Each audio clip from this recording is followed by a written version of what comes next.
Mostly because they're full of rednecks that claim to have been abducted and anal probed about 11 times. I don't really understand the benefit of this. 98% of people that hear that will just think you're absolutely insane, and then the other 2% will now be convinced that you were anal probed with alien machinery.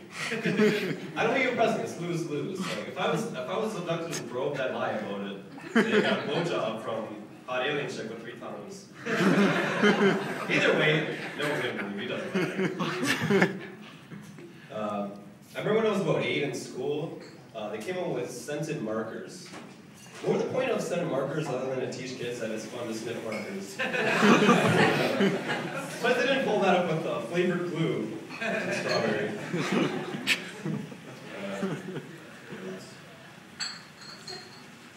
I work on Clifton Hill right now. Every time I drive home from work, I pass all hotels and all that shit. The one had a sign that said, color TVs. Like some new fucking thing. I don't understand.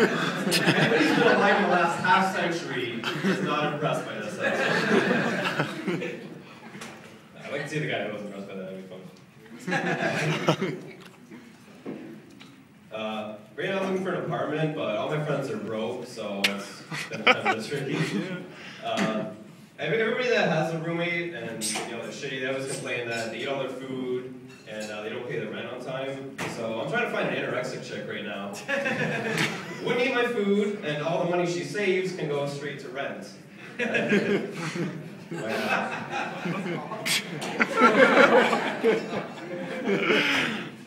Me and my friend were in Toronto the other day, and we were carrying around a jug of water, we were done with it, and I figured I'd give it to this homeless guy, I'd feel good about myself, and the guy turned it down. It really pissed me off. I think it could have been my good deed for the day. I guess if it's not alcohol, then he doesn't care. I would laugh till the next morning, the headline in the Sun read, "Homeless man found dead of dehydration, no compassion shown by Torontonian sailcoat." Lately, when I've been approached by homeless people begging for change, they say they need change for a coffee now. Like a coffee, you're homeless. You need to get priorities straight. You don't have shelter, food, drugs, any of that. No responsibilities. It's like, oh my god, I need a coffee. I gotta sit up that day and make a change.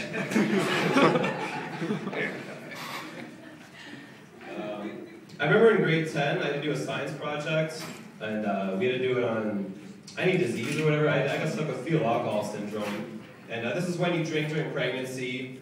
The baby can have all sorts of defects, like smaller head, learning disabilities. And one of the defects that it could come out with is webbed fingers and toes. And I thought this was kind of cool at the time, because if you wanted to raise an Olympic swimmer, this would be the blueprint. That's all over right there for you. The kid might not be able to put the bathing suit on by himself, but he'd be able to swim like an otter.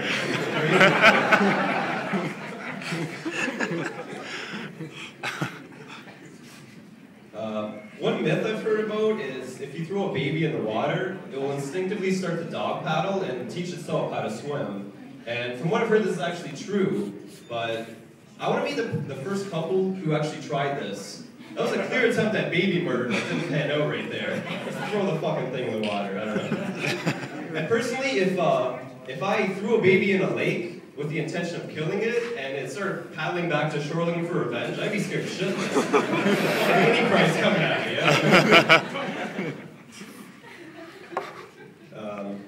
yeah. I've seen some commercials lately for Gillette, and they always attack the competition saying that they have irritating tug and pull.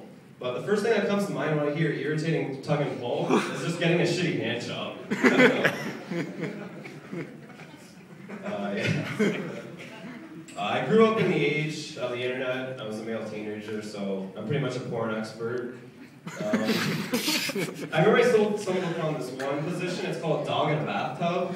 And this is where the man takes his testicles and he puts them into the girl's asshole.